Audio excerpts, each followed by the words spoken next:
Hey everybody, welcome to the video. So I'm breaking down the Thursday Night Football Showdown slate for tonight on Draftkings, or tomorrow night whenever you're watching this video. But I am super excited for this game. We have the Cardinals versus the Seahawks. Both these teams are very exciting. There's tons of good fantasy options on each team, and two of the most fun quarterbacks to watch in football, Kyler Murray and Russell Wilson. And last time these guys faced off a few weeks ago, it was one of the best games we're going to have all season long. So I'm hoping for a repeat of a really exciting game, and I don't think we're going to be too disappointed here. We have 57.5 point over-under, which is the highest on the entire Week 11 slate. So yeah, I'm looking forward to it. I'm sure you guys are as well. But if you find this video helpful in any way possible, please leave a like. And if you're new to the channel, hit the subscribe button. It really helps me out, and I really do appreciate it. YouTube tells me around 50% of the people watching these videos have not yet subscribed. So if you're a frequent visitor of the channel, or if you're new and you like what you see, consider that subscribe button because it really does help the channel grow, and that's obviously going to help me out as well. So without further ado, let's get right into it.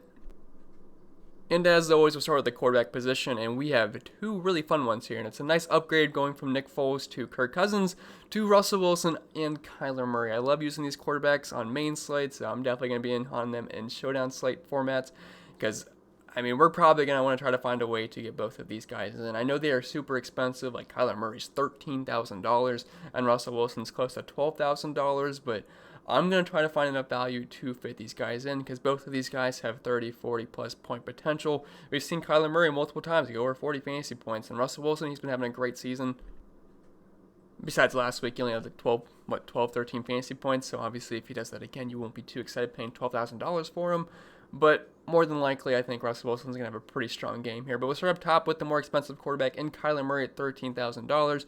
He is the new Lamar Jackson. Last year, Lamar Jackson, super expensive, but he paid off because he was a running back and a quarterback, and that's what Kyler Murray is doing this season. And I don't see why this trend's not going to continue here versus Seattle. He had a very good game last time he played them, where he scored 41 fantasy points. If you want to know the actual stat line, he had 360 passing yards, 3 touchdowns, threw the ball 48 times, and he ran the ball 14 times as well and had 70 yards and a touchdown. And the thing with Kyler Murray, that rushing ability makes him such a super safe play each and every single week. It also gives him a really nice floor as well. I believe his worst game of the season is like 24.8 fantasy points, if I want to, or 24.1 versus Carolina. Besides that, the guy's been absolutely phenomenal. Even then, that's not that bad. It's nice when your floor is 24 fantasy points. And that rushing ability, it's what's going to get you there every single week. He's had multiple games over 100 rushing yards. He has scored a rushing touchdown in all but one game this season, about 70 rushing yards per game, close to double-digit rushing attempts per game, and over a rushing touchdown per game. So there's nothing not to like about Kyler Murray here, and they played a decently fast pace. It's only a 3-point spread. It's going to be a high-scoring game, and the Seattle Seahawks suck versus the pass. They're 26 DVOA versus that. They're allowing close to 30 DraftKings points per game, the second most in the league. And it sounds insane, but they're allowing 365 passing yards per game to the quarterback position, but less than 2 touchdowns. But touchdowns are a little bit fluky. Jared Goff, I know he didn't work out last week and he was facing Seattle, but keep in mind, he was doing fine in the yardage department, but the Rams just kept getting rushing touchdowns, so he got a little bit unlucky there if you used Jared Goff, because it looked like he was going to have a pretty strong game. But Kyler Murray, I have a hard time seeing him not get close to 100 rushing yards, should get close to 300 passing yards, if not more, and put up 30, 40 fantasy points. So, no, he's super expensive, but I'm going to find a way to fit him in. And Russell Wilson, 11,800. He is not as safe as Kyler Murray just because he doesn't run the ball as much. Now, he's a fine running quarterback, close to 40 rushing yards per game. So, it's not like he's not mobile or anything. He's just not going to get like 15 rushing attempts for 90 yards or 100 yards. But the ability is certainly there, and again, this should be a back and forth shootout. Last time Russell Wilson faced the Cardinals, he had about 35 fantasy points and had close to 400 passing yards. He's got good options to get the ball to, DK Metcalf and Tyler Lockett. Now, one concern here is that Tyler Lockett may miss this game, so that'd be a little bit of a downgrade here, but he's still got DK Metcalf to get the ball to, and Russell Wilson's just the quarterback that I can trust no matter who the wide receivers are. Now, if he didn't have DK Metcalf or Tyler Lockett, we might be having a different conversation here. But he's still got one of the best wide receivers in football in DK Metcalf out there, who really is matchup proof for the most part. So Russell Wilson, I like both of these quarterbacks here. I would try to find a way to fit in both. He's averaging over 300 passing yards per game this season, so you're getting that DraftKings bonus every single week on average.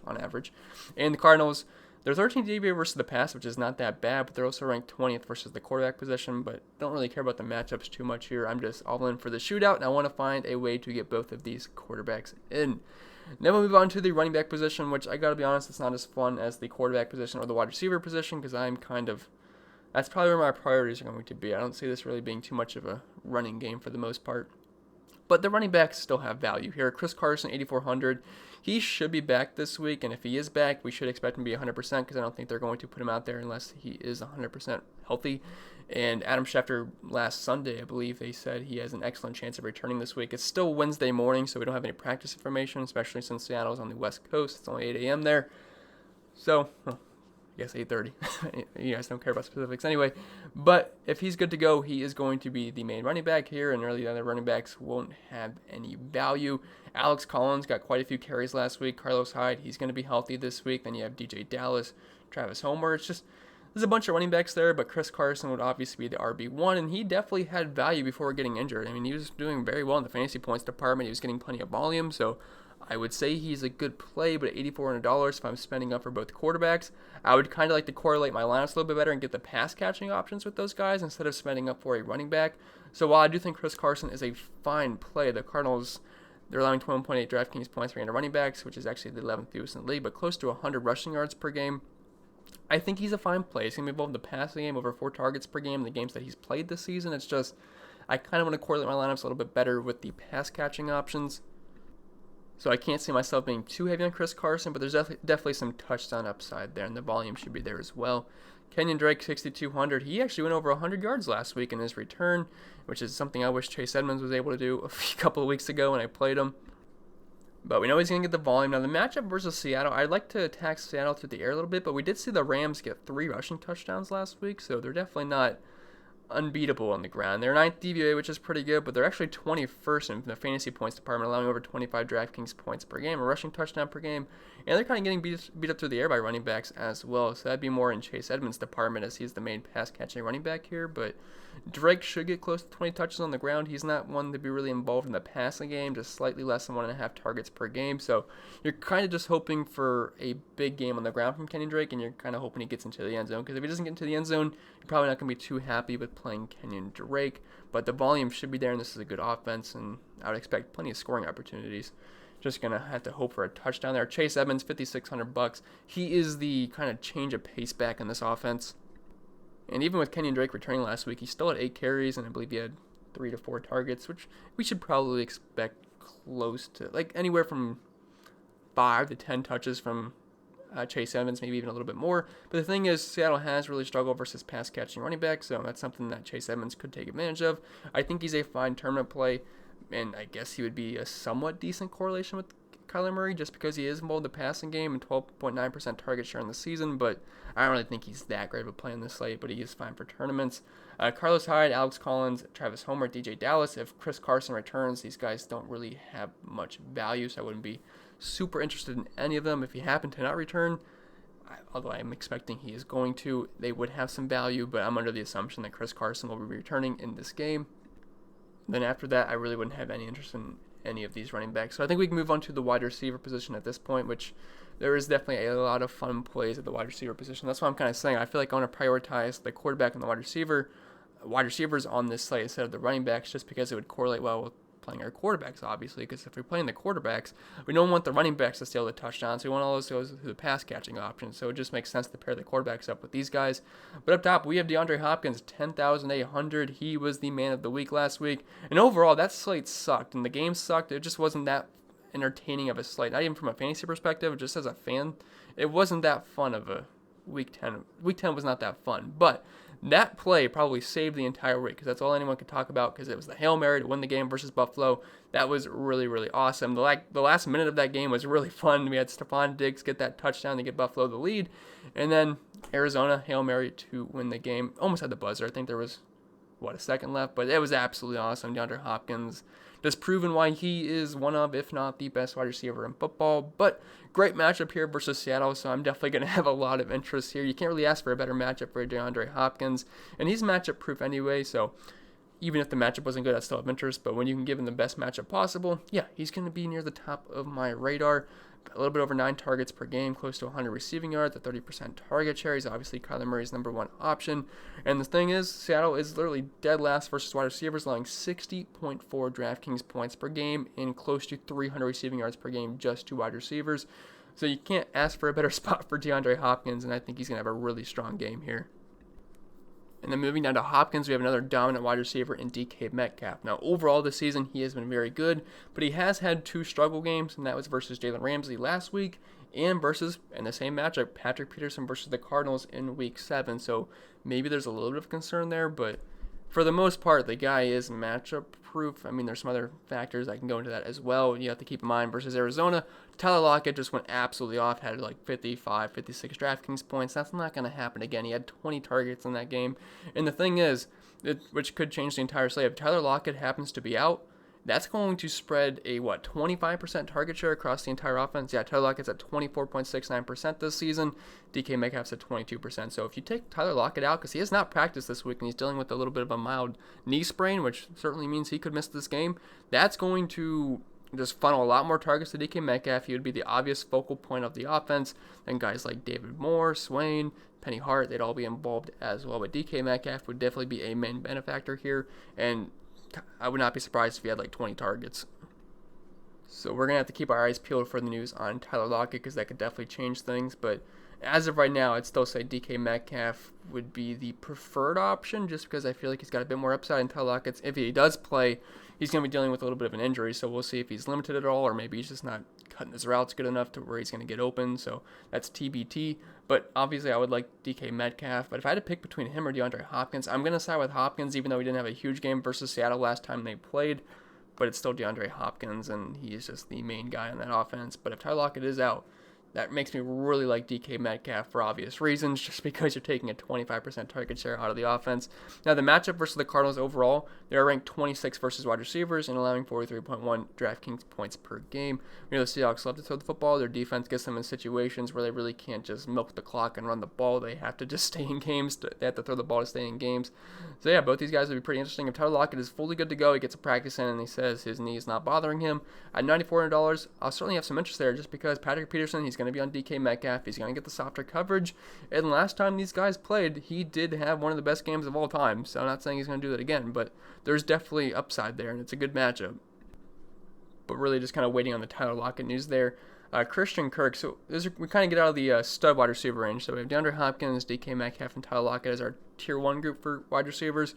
Now we kind of get into the tier 2, which there's only really one tier 2 wide receiver. And then after that, I'd say we're in tier 3 and tier 4. But Christian Kirk, $7,400. His streak of good games ended last week versus Buffalo, unfortunately. But this is a really good matchup versus Seattle. Last time they played Seattle, he had 20.7 points, had 2 touchdowns. Again, touchdowns can be a bit fluky, but this is an offense that's going to run a ton of plays, and there's going to be plenty of scoring opportunities, and it's a great matchup versus Seattle, and the defense is certainly going to be trying to key on DeAndre Hopkins. Now, I'm not saying that's going to stop DeAndre Hopkins. He had like 20 guys on him on the Hail Mary, and he still caught it, so not saying that's really a concern there. And they don't really have anyone that can stop Hopkins, but he's definitely going to garner most of the attention on that defense, so Christian Kirk should see some softer coverage here, and I mean, it's just a fantastic matchup versus Seattle. I don't think I have to go over that again. They just straight up suck versus wide receivers. And Christian Kirk, 17.5% target share in the season, a little bit over 5 targets per game. And besides last week, he was very consistent, 26, 20, 22, 12, 10. So I think we're probably going to see Christian Kirk in that 15 to 20 point range, hopefully. Maybe 10 to 20 point range, which I know is pretty wide. But overall, I think he's a fine play. If you can't get all the way up to DeAndre Hopkins, Christian Kirk is a fine consolation prize to pair with Kyler Murray. And then David Moore, we'll just kind of group all these guys in together. So if Tyler Lockett happens to be out, you have to throw away a 25% target share, and you have to redistribute that into the entire offense. So David Moore, he would get a bump. Freddie Swain, he would get a bump, and Penny Hart would as well. Hart and Freddie Swain, they were both on the field last week, so they would be the obvious bumps for an extended role in the offense. But they are completely dependent on Tyler Lockett news, because if he happens to be in, these guys' price tags are elevated a little bit, especially David Moore, so they would kind of be close to unplayable outside of a random big play touchdown that could always happen, but that's something that's not likely, because Tyler Lockett, DK Metcalf, you know that's who Russell Wilson's getting the ball to, outside of a couple of targets to tight ends, maybe a couple to David Moore and whatnot. And then after that, the Seattle wide receivers, we have 2 secondary, or I guess maybe even third options in the Cardinals offense, and Larry Fitzgerald and Andy Isabella. I would say Isabella is the more exciting play, just because he has a little bit more big play upside. Meanwhile, Larry Fitzgerald, he is just the old possession player at this point, and he has an 8 out of 6.1 in the season, 15% target share, which is fine, and over 5 targets per game. But he's not really doing much with his catches. He's kind of just a guy to try to move the chains, or you need a possession catch on a third down. That's kind of Larry Fitzgerald's role. He's not going to run a 80-yard fade down the sidelines and get a get a big touchdown. I guess it's not really his thing these days. But Andy Isabella, he's got an 8 out of 15. So I know it's a really small target share of only 7.5%. And he gets about 2.5 targets per game. But there is upside there just because he can be a big hitter. And if you need a cheap option to pair with Kyler Murray, you might be able to just luck out and get a 70-yard touchdown from Andy Isabella. Just know it's risky, though, because he only played on around 15% of the snaps last week. But always the chance of a big play there. And then after that, there's no one else you can really play. So move on to the tight end position, which is not that exciting. Both these teams don't really love the tight end position. The Seahawks have 3 they can kind of rotate in there. But if you really want to use one, I would say Greg Olsen, just because he's on the field the most out of all the Seahawks tight ends. Last week, he was around 75% of the snaps. And although it changes a bit, but Greg Olsen, Will Dissly, Jacob Hollister, I'd say they're all in play, and by chance they score a random touchdown, but neither one of these guys are going to put up a big game in the yardage department, so it makes them kind of just touchdown-dependent plays. But Olsen's been the preferred tight end in this offense, about 3.5 targets per game, a 10% target share, which it's gross, but it's actually the highest of any tight end here. But both these teams aren't really teams you really try to target tight ends with. It's just you like the wide receivers, you like the running backs, and you like the quarterbacks, the tight ends. Bit of an afterthought here. If you're looking at how the Cardinals have done versus tight ends last season, they're absolutely horrendous. They have fixed those issues this year, being ninth best to the tight end position and fantasy points allowed per game. But I'm not really excited about any of these guys. Dan Arnold, the tight end for the Arizona Cardinals, him, Max Williams, all these guys get snaps. They're kind of split there. Arnold did have some targets last week, and he's getting over 2 targets per game, but even then, it's a bit gross. Doesn't have an 8 out of 10.5 and 22 receiving yards per game. Maybe he catches a random touchdown, maybe, but outside of that, it's nothing too exciting. And the Seahawks aren't that bad versus tight ends either, allowing the 6th fewest points per game. It's just because their secondary overall is just so bad. You can go to the wide receivers versus them. So, not really interested in any of these tight ends. Will Dissly, maybe it's a couple catches, gets into the end zone. Jacob Hollister's cheap at $1,000. The week before when they played Buffalo, he really didn't do anything at all and barely actually played in that game. He only had 1 target, 1 catch for 6 yards. The Rams last week. The Cardinals played the Buffalo Bills last week, but the Seahawks, they played the Rams last week. They didn't really do anything, but the week before that, week 9 versus Buffalo, he was actually really heavily involved in that game. He had 7 targets, 5 catches for 60 yards, had 11 fantasy points. Not saying that's going to happen again, but if we at least get somewhere in the middle there, if he gets like around 5 points in this game at $1,000, that's not that bad. There's always a little bit of a touchdown upside there as well. But overall, these tight ends are pretty uninspiring on this slate. As for the defenses, I think it's kind of a hard pass on the defenses. You really want to play a defense in the game with a 57.5 point over-under. I don't really. It should be a back-and-forth shootout. Both teams have close to a 30-point implied team total. So if this was a main slate, you would have absolutely no interest at all in either of these defenses. So I would try to avoid using a defense unless you want to get crazy and just hope Russell Wilson throws a few picks. But that's not something I really like to bank on. The kickers, I would rather go with the kickers over the defenses just because there should be a lot of points scored here. They should be in scoring situations. And if they don't score touchdowns, there's going to be a lot of field goals being kicked. We know there's going to be some extra points in this game. So I think both kickers are in play if you need some value. I know they're a little bit more expensive than the defenses. That's for good reason. But I think they're fine value plays if they hit their field goals or not. So Zane Gonzalez, Jason Myers, whatever one you prefer, really. I mean, you can't really project kickers for the most part. But that's going to be it for the video, guys, so I hope it was helpful. If it was, make sure to leave a like, and if you're new to the channel, hit that subscribe button. It really helps me out, and I really do appreciate it. If you want to follow me over on social media, you can do that at ChrisPennell16 on Twitter, CPen16 over on IG.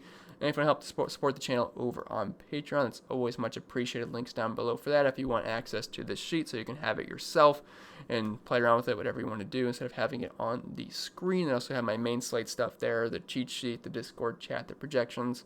It's all in there if you're interested, $10 a month. And that being said, I'm getting out of here. Hope you guys enjoy your Wednesday or Thursday whenever you're watching this video, and I'll see you guys in the next one.